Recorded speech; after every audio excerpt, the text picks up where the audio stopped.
नमस्कार, जय श्री राम। चाची माई दीदी बहनी बुआ सबके राधे राधे। आप लोग के हमारे चैनल में स्वागत बा। आप लोग के बीच में एक नाच गीत लाइल बनी। आप लोग अच्छा लगे कमेंट बॉक्स में जरूर बताइए कहाँ रहुआ नाच गीत हो। आप लोग नए हुए तो हमारे चैनल के लाइक शेयर सब्सक्राइब जरूर करिए। आप लोग जहाँ से हमारी वीडियो देखोगे कमेंट करिए, हम आप लोग के चैनल अपने चैनल में ग्रो करब। आप लोग के बीच में चले नाच के दिखाओ जात बानी।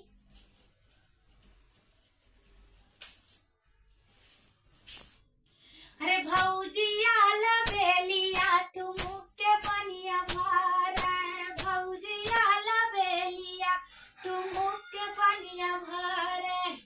अरे पनिया भराई गईनी भौजिया लबेलिया, पनिया भरान गईनी भौजिया लबेलिया।